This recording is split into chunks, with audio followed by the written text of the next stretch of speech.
Nós estávamos falando com os irmãos antes de começarmos essa exposição, explicando Tiago ser este meio-irmão de Jesus, a saber que Jesus nasceu de uma virgem o quê? Maria. Mas depois de Jesus ter nascido, Maria teve outros filhos com José. E Tiago, então, meio-irmão de Jesus. Tiago este que passou a crer, houve sua conversão depois da ressurreição de Jesus. Depois da ressurreição de Jesus, nos evangelhos, você vai ver que Jesus aparece a Tiago. E Tiago é este que então se converte. Tiago se torna um dos pilares, um dos líderes da igreja de Jerusalém. E Tiago é este, irmãos, então, que escreve esta carta. E nós vamos ver que Tiago direciona esta carta aos cristãos, ou seja, aos crentes em Cristo que estão espalhados pelo mundo. Ele chama de a diáspora, ou seja, os dispersos, aqueles que se dispersaram. E por que eles se dispersaram, pastor? Estava havendo então, depois da morte e ressurreição de Cristo, agora estava havendo a perseguição dos cristãos. Eles estavam perseguindo os cristãos. Tiago é aquele que escreve então a carta a esses judeus que estão espalhados pelo mundo por causa dessa perseguição, a saber, a perseguição que começa ali também depois da morte de Estevão. Estevão morre apedrejado, então começa essa perseguição e os cristãos começam a se espalhar. E Tiago escreve essa carta a essas comunidades cristãs que estão espalhadas pelo mundo. E Tiago escreve então direcionando a eles. Glória a Deus. Então nós vamos iniciar hoje essa exposição do capítulo 1, a nossa leitura hoje dos versículo 1 ao versículo 18. Vamos ler o texto? Tiago, servo de Deus e do Senhor Jesus Cristo, às 12 tribos dispersas entre as nações, saudações. Meus irmãos, considerem motivo de grande alegria o fato de passarem por diversas provações, pois vocês sabem que a prova da sua fé produz perseverança, e a perseverança deve ter ação completa, a fim de que vocês sejam maduros e íntegros, sem lhes faltar coisa alguma. Se algum de vocês tem falta de sabedoria, peça a Deus, que a todos dá livremente de boa vontade, e lhe será concedida. Peça-a, porém, com fé, sem duvidar, pois aquele que duvida é semelhante à onda do mar, levada e agitada pelo vento. Não pense que tal pessoa receberá coisa alguma do Senhor, pois tem mente dividida e é instável em tudo o que faz. O irmão de condição humilde deve orgulhar-se quando estiver em elevada posição, e o rico orgulhar-se caso passe a viver em condição humilde, porque o rico passará como a flor do campo, pois o sol se levanta, traz o calor e seca a planta. Cai então a sua flor e a sua beleza é destruída. Da mesma forma, o rico murchará em meio os seus afazeres. Feliz o homem que persevera na provação, porque depois de aprovado, receberá a coroa da vida que Deus prometeu aos que o amam. Quando alguém for tentado, jamais deverá dizer: estou sendo tentado por Deus, pois Deus não pode ser tentado pelo mal, e a ninguém tenta. Cada um, porém, é tentado pelo próprio mau desejo, sendo por este arrastado e seduzido. Então, esse desejo, tendo concebido, dá à luz ao pecado, e o pecado, após ter sido consumado, gera a morte. Meus amados irmãos, não se deixem enganar. Toda boa dádiva e todo dom perfeito vem do alto, descendo do Pai das luzes, que não muda como sombras inconstantes. Por sua decisão, ele nos gerou pela palavra da verdade, a fim de sermos como que os primeiros frutos de tudo o que ele criou. Aleluia. Glória a Deus. Então Tiago direciona essa carta e ele inicia esta carta, irmãos. Veja que ele inicia dizendo: Tiago, servo de Deus e de quem? Do Senhor Jesus Cristo. Tiago podia iniciar esta carta com vanglória, dizendo: eu, o irmão de Jesus, estive com ele. Eu, o irmão de Jesus, que dividi a beliche com Jesus, estou escrevendo essa carta aqui para vocês. Não. Tiago, ele escreve a carta e diz: Tiago, servo de Deus e de Jesus. Irmãos, é tão precioso nós vermos o início dessa carta de alguém que esteve lado a lado com Jesus, mas não se gabava disso. De alguém que esteve lado a lado com Cristo, mas não se orgulhava disso, a pensar que era melhor que os outros. E aqui nós aprendemos um pouco, já no início dessa carta, irmãos, como é ser servo. É entender que ser servo é ser servo de uma maneira que é para servir e não ser melhor que alguém, ou estar à altura de ser maior que alguém. Quando ele se apresenta aqui como servo, essa palavra servo aqui no grego, ela quer dizer doulos. E essa palavra no grego, doulos, servo, está dizendo escravo. Quer dizer o que, gente? Escravo. Mas não é o escravo como nós conhecemos, a escravidão obrigatória, aquela escravidão que nós já tivemos esses tempos horríveis em nosso país. Mas é o escravo que se entrega a servir, a estar servindo a todo e qualquer que estiver diante dele.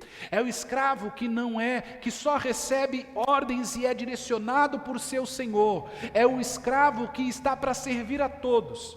Ele só ouve a voz de seu senhor e serve a todos que é pelo Senhor direcionado. Este que é servo, ele não tem desejos próprios, ele segue ao Senhor, entendendo que não importa a vontade dele, mas que importa é a vontade de quem? Do Senhor.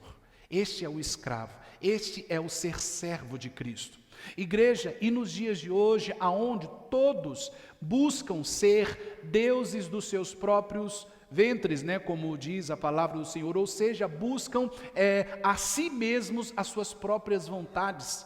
Ser servo no dia de hoje é somente para aquele que crê em Cristo Jesus como seu único e suficiente o quê?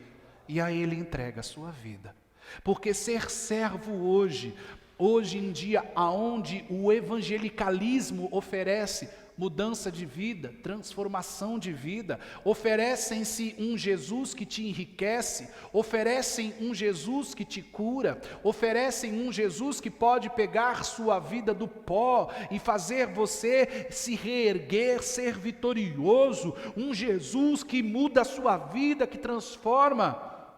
Ouvir falar de ser servo, para muitos, é inaceitável. Como? Eu vou deixar minha vontade de lado para fazer a vontade de outro? Não, peraí. Irmãos, o Evangelho nos ensina a respeito de um Deus Todo-Poderoso que nos chama, assim como Ele foi servo e nos serviu, Ele chama para nós servirmos a Ele. Esse é o Cristo. E Tiago se apresenta como este servo.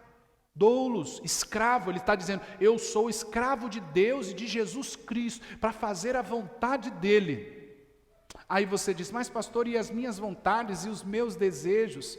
Tem que estar voltado para Cristo, porque o nosso coração enganoso e corrupto sempre deseja o que não agrada a quem? O que não agrada a Deus. Então, sermos servos, ele direciona-se como quem? Sendo servo. Está aqui dizendo, irmãos, do jeito que vocês também são servos, eu também sou o quê, irmãos? Eu também sou servo de Jesus. Não sou melhor que ninguém. Estou escrevendo essa carta para vocês. Então, ele não se gaba, ele não se coloca à altura, a uma altura e dizendo, eu sou irmão de Jesus, vocês têm que me ouvir. Não, irmãos. Tiago diz, eu sou servo. Irmãos, nós não podemos ser senhor de nossas vidas. Nós devemos abrir nossos corações para que Cristo seja o Senhor das nossas vidas. Seja o Senhor da nossa família, seja o Senhor dos nossos corações, seja o Senhor em tudo o que realizarmos. O Senhor, porque nós somos seus servos, para servirmos uns aos outros. Isso é ser servo, temer a Deus e ser servo do Senhor com amor. Glória a Deus. Ser servo do Senhor com o quê? Com amor. Então Tiago diz: eu servo do Senhor, as tribos que estão dispersas, a vocês que estão dispersos pelo mundo. Ele escreve: meus irmãos, versículo 2, considerem motivo de grande alegria o fato de passarem por diversas provações, pois vocês sabem que a prova da sua fé produz o que, irmãos? Perseverança. E a perseverança deve ter ação o que, irmãos? Completa, a fim de que vocês sejam maduros e íntegros, sem que lhes falte coisa alguma.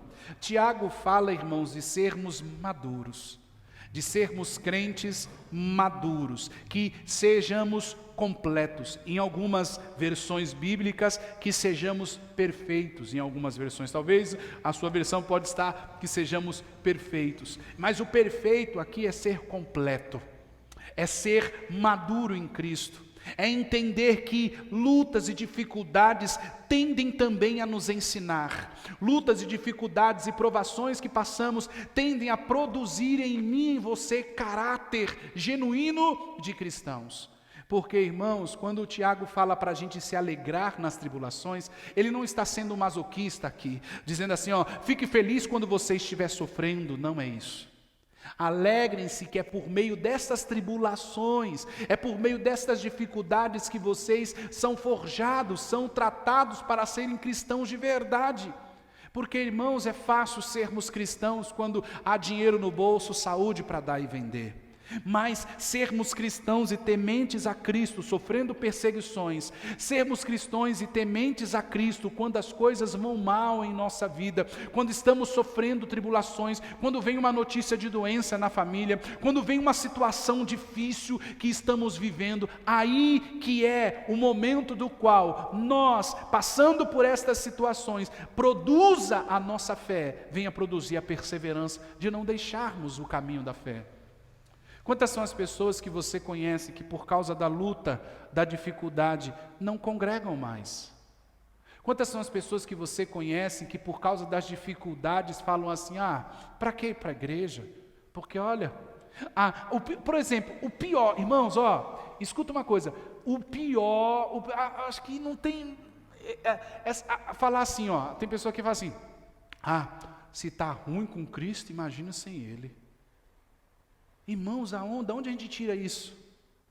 Da onde a gente tira? Não, porque se está ruim, porque se está assim com Cristo, imagina sem Ele. Não, irmãos, não. Com Cristo, tudo é graça, é glória. Com Cristo, tudo é possível aquele que crê. Com Cristo eu entendo que seja na dor, seja na adversidade, seja na provação, Ele está comigo, me ajudando a entender que através disso vai ser produzido perseverança em mim. Porque verdadeiramente a vida não é fácil. Verdadeiramente a vida, como diz minha esposa, a vida não é um morango. Verdadeiramente a vida tem suas dificuldades. E nós servimos a um Cristo que não nos escondeu essas dificuldades. Nós servimos a um Cristo que Ele declarou, no mundo tereis aflições. Mas quando a gente fala sobre isso, há pessoas que assim pensam, mas a gente só sofre. Parece que eu vim para o mundo só para sofrer. O engraçado é que quando as pessoas pensam assim, as pessoas não param para pensar nos momentos bons que já tiveram na vida. A mente cega a gente de uma tal forma que a gente fala assim, eu só sofro. Mas sempre chega alguém, Deus é tão bom que sempre chega alguém e fala, toma vergonha. Quando tudo está bem, você não está assim. A vida também não é assim. Olha isso, olha aquilo outro. Sempre Deus, parece que Deus é bom. Parece que Deus é bom, não. Deus é bom mesmo, né? Mas eu digo assim, parece que Deus, Ele sabe o momento certo. Ele sempre prepara alguém. Ele sempre prepara alguém e fala, lembra aquele dia? Ó, aconteceu isso, você estava todo feliz aí. Agora, porque não tem dinheiro para pagar a conta, você está assim. Agora, porque recebeu esse resultado de doença, você está assim. Ó, sempre Deus prepara alguém. Porque, irmãos, quando nós estamos mergulhados no sofrimento, a gente parece que fica cego e fala, eu só sofro. A gente não enxerga os momentos bons. A gente não enxerga quando a gente fala, eu só sofro. A gente não enxerga que a gente está de pé. Eu só sofro. A gente não enxerga. Quando falta uma conta para pagar, a gente não enxerga as 10 que já pagou. Quando recebe aquele resultado de doença, a gente não enxerga que não está cuidando da saúde. A gente não enxerga.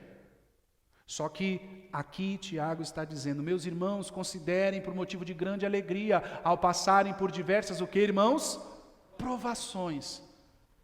Quando você passa, por quê? Por quê? Pois vocês sabem que a prova da sua, o quê? A prova da sua fé produz o que em você, irmãos? Perseverança. Irmãos, muitos de nós não somos perseverantes.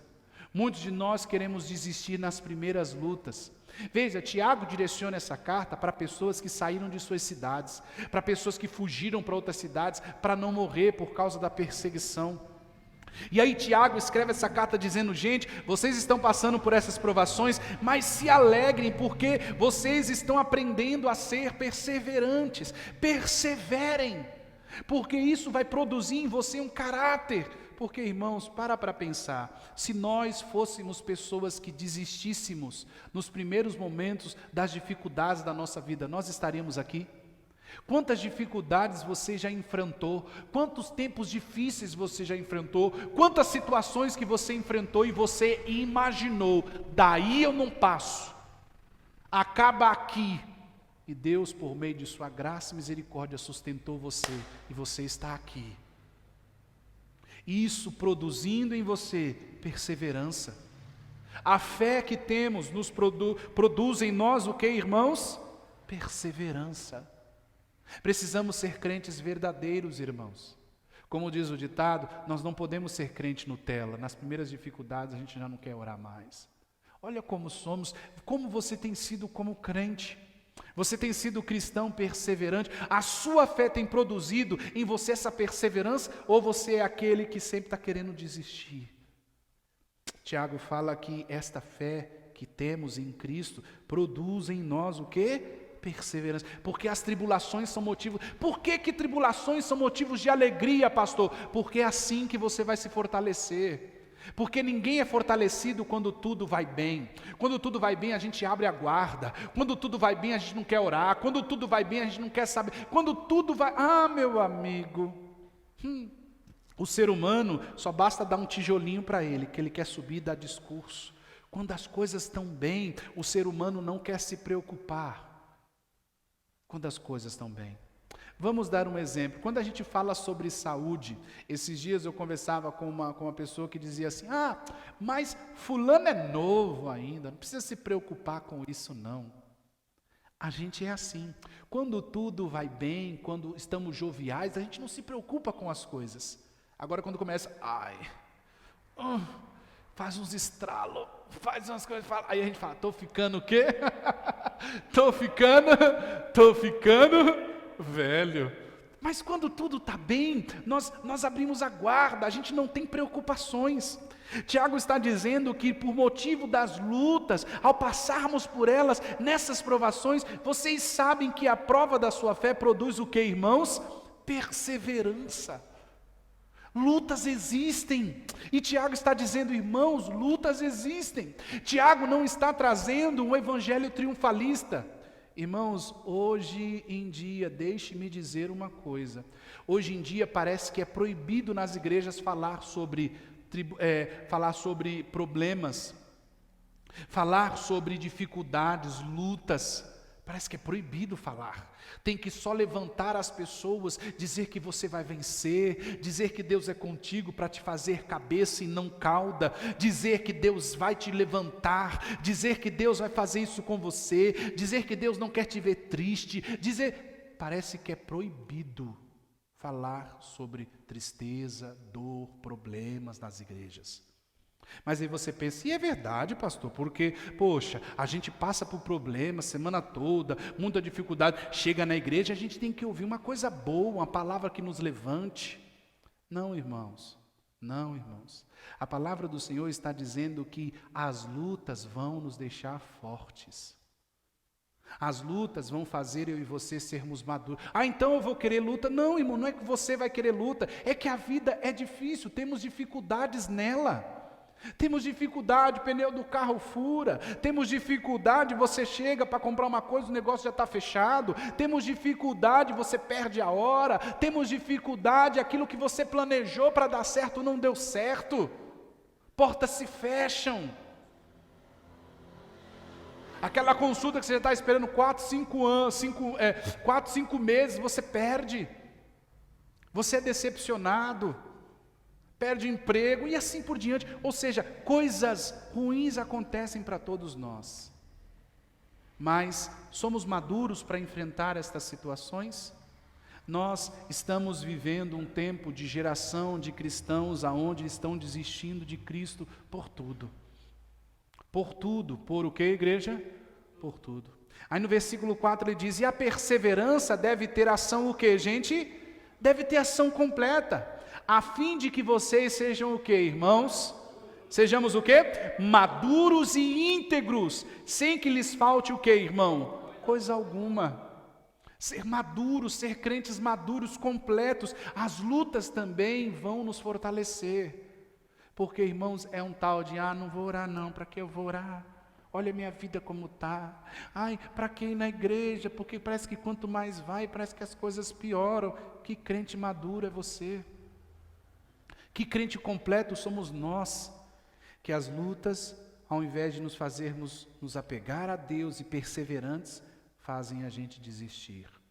Eles falam, não, a luta que você está vivendo, as dificuldades, produz essa fé perseverante em vocês, para que vocês sejam maduros, para que não falte coisa o quê para vocês, irmãos? Coisa alguma. Somos completos, irmãos, também quando passamos por sofrimentos, porque Cristo está conosco, gerando em nós essa força, gerando em nós esse amadurecimento. Mas e se eu não sei passar pelas lutas? Se eu não consigo lidar com esses problemas, pastor? Versículo 5. Se algum de vocês tem falta do que, irmãos? Peça a Deus, que a todos dá livremente, de boa vontade, e lhe será concedida. Lhe será concedida. Peça sabedoria. Meu Deus, eu estou lidando com essa situação aqui, Senhor. Me dá sabedoria. Como eu faço para lidar? Ore ao Senhor, coloque os seus problemas diante de Deus, coloque isso diante do Senhor, porque Deus está formando você como um cristão maduro. Mas se te falta sabedoria para lidar, peça sabedoria a quem? A Deus. Ele não retém sua sabedoria, Ele dá a todos, Ele dá de boa o quê? Vontade. Mas no versículo 6 diz, peça porém com fé, peça com fé, sem duvidar, pois aquele que duvida é semelhante à onda do mar, levada e agitada pelo vento. Tiago fala, não duvide, entenda, você está orando ao Senhor, você está direcionando sua oração àquele que vai lhe dar sabedoria para lidar com isso, mas não duvide. Irmãos, nós precisamos ser crentes maduros para saber a quem oramos. É um tal de ser crente, mas crer na imagem A ou B ou C. É um tal de ser crente, só Jesus salva, mas anda com terço. É um tal de ser crente, que diz que crê em Jesus, mas anda com a foto do santo A, do santo B. É um diz que crê em Jesus, mas ora e reza e coloca carnê da, como é que chama aqueles trechos de negocinho de loteria, debaixo de pé de imagem. É um tal de que diz que crê em Deus, mas crê em simpatia. Se vê gato preto fica com medo, não tem medo de passar debaixo de escada, bate na madeira para isolar. Que tipo de fé é a nossa, irmãos? Que tipo de fé é a nossa? Quando oramos, oramos ao Senhor. Quando clamamos, clamamos ao Senhor. Ele te ouve e Ele forma em você maduro. Ele forma você um cristão maduro. Mas ele diz, se você precisa dessa sabedoria para lidar com essa situação, se você precisa de sabedoria para lidar com as dificuldades, peça, porém, com o que, irmãos? Com fé. Peça, porém, com fé. Não pense que tal pessoa receberá o quê? Coisa alguma do Senhor, pois tem a mente o quê? Dividida. E é o quê? E é instável em tudo que o quê? Que faz. Muitas das vezes, irmãos, as pessoas não se tornam crentes maduros porque é inconstante. Uma hora crê, e a gente é desse tipo, né? Parece que a gente só crê quando tudo vai o quê? Você tem fé? Ué, tá tudo indo bem? É claro que eu tenho o quê? Eu tenho fé? Tá tudo indo bem, tudo paga, as coisas paga, uma alegria, vou para a igreja. Vai para onde hoje? Eu vou para a igreja. Tá tudo o quê? Tá tudo bem? Aí passa um tempo, eu vou, ué, você não vai para a igreja? Tá aí por quê? Vai para a igreja não? Não, estou triste. Não vai para a igreja não? Não, fulano fez isso comigo. Você não vai orar não? Vai orar para quê? Instáveis. Pessoas o quê, irmãos? Instável em tudo o que faz. Como é que Deus responde então? Como é que tem essa pessoa fé para orar a este Deus? Se a pessoa é instável, ela não crê, ora ela crê, ora ela o quê? Não crê, ora ela está cheia de fé, ora ela está lá, tá. Mas você fala, mas pastor, isso é normal. O Tiago está falando, irmãos, que nós precisamos ser crentes o quê? Maduro. E quando você é maduro, você não fica mais assim. Quando você é maduro, você sabe como o quê? Continuar. Quando você é maduro, você sabe aonde perseverar. Quando perseverar. Versículo 9. O irmão de condição o quê? Humilde, deve orgulhar-se quando estiver o quê? Em elevada posição. Quando estiver em elevado o quê, irmãos? Posição. E o rico deve orgulhar-se, caso passe a viver o quê? Em condição humilde. Porque o rico passará como a flor o quê? Do campo, pois o sol se murcha e o quê? E levanta, e traz o calor, e seca a planta, e cai, e então a sua flor, e a sua beleza é o que, irmãos? Da mesma forma, o rico murchará em meio os seus o quê? Afazeres. Aí Tiago, ele traz uma clareza importante. Você de condição humilde, quando Deus te abençoar, se alegre mesmo. Fique feliz com as bênçãos de Deus. Agora ele fala, você rico, entenda, sua alegria, sua força, sua dependência não está na riqueza, porque a riqueza acaba, o dinheiro acaba, o rico é como aquela flor que bate o sol e ela murcha e o quê? E cai. Tiago está dizendo, não se coloque na riqueza, não se apoie na riqueza, não se apoie no dinheiro. Então veja, não é paradoxo isso, não é contrassenso esse entendimento, porque o de condição humilde, quando Deus abençoa, ele se alegre mesmo com a bênção. E aquele que tem as suas riquezas e que coloca força nela, Tiago vai dizer, não ponha a sua força nessas riquezas, porque elas vão acabar, porque elas vão se dissipar. Não coloque, porque é como uma planta, vai murchar e vai acabar. Nossa maior riqueza é quem? É Cristo. Glória a Deus. E veja então que ele não demoniza ricos e também não humilha pobres, ele direciona isso. Continuamos. Ainda no versículo, agora da mesma forma, isso. Versículo 12. Feliz o homem, ou seja, a pessoa, o ser humano, que persevera na onde, irmãos? Na aprovação, porque depois de aprovado receberá a coroa do quê? Da vida. Deus prometeu a quem? Aos que os amam. Irmãos, a promessa para quem persevera, a promessa para quem permanece em Cristo. Veja aqui, é aqueles que são servos de Cristo. Talvez se você me ouve nesta manhã e diz, mas também não é fácil passar. Não é fácil para ninguém, irmãos, para ninguém. Todos nós aqui temos problemas, um diferente dos outros, mas a perseverança provém daqueles que são servos de Cristo. Seja servo do Senhor e Ele te capacitará a passar por lutas, dificuldades, lhe dando sabedoria para lidar com esses problemas, com essas dificuldades, mas não vamos desistir. Vamos nos alegrar quando nos abençoar o Senhor, mas também vamos entender que ter dinheiro não é tudo, porque tudo se vai. Feliz o homem que persevera então na provação. Feliz é a pessoa que persevera nas provações. Irmãos, entenda, Deus permitirá você passar por provações. E também a vida, o cotidiano, se levantará com provações para nós. Então, entenda, temos provações que vão ser enviadas direto do Senhor para nós. O Senhor vai provar a sua fé. O Senhor vai provar a sua fé, se sua fé está em Cristo ou está nos seus bens. O Senhor poderá provar a sua fé, se sua fé está em Cristo ou na saúde que tem em seu corpo. O Senhor provará a sua fé, se sua fé está em Cristo ou se sua fé está nos seus filhos.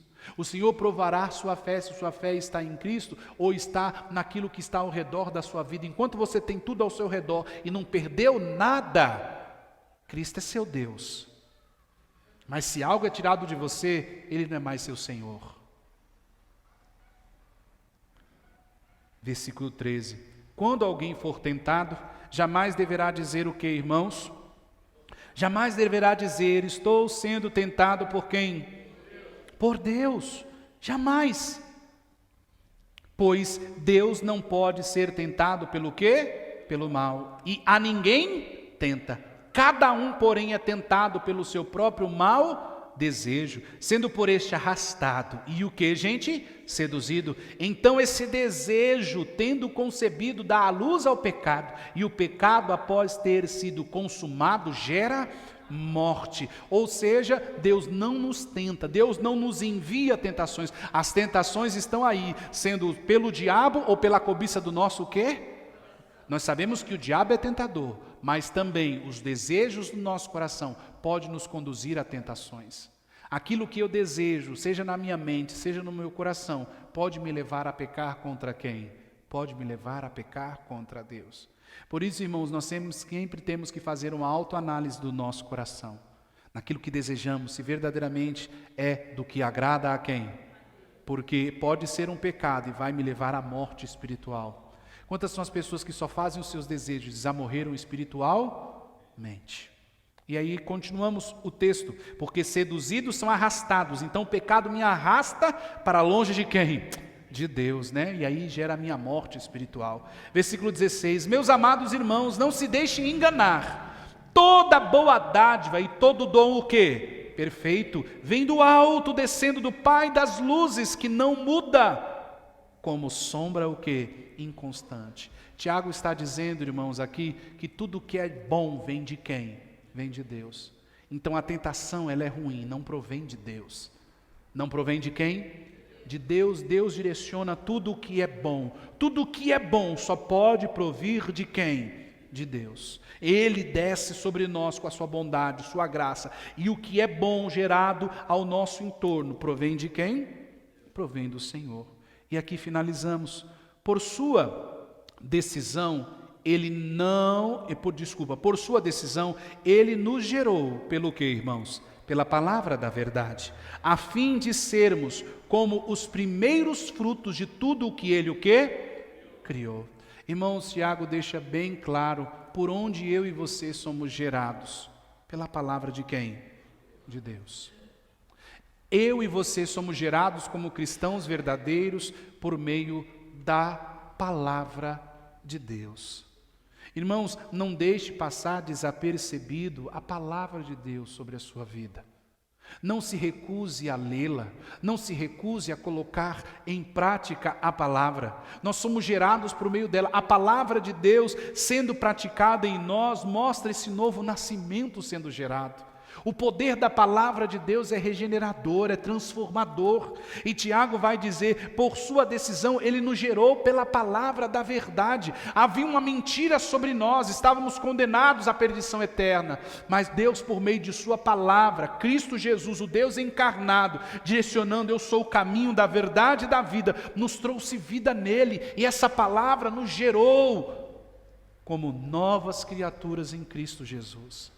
Você não é gerado pela palavra dos homens, você é gerado pela palavra de Deus. Você não é gerado pela palavra das autoridades desse mundo, você é gerado pela palavra de Deus. A palavra de Deus nos move, a palavra de Deus nos direciona, porque nós somos os primeiros frutos da sua criação, para a sua glória. Amém? Quem entendeu em nome de Jesus?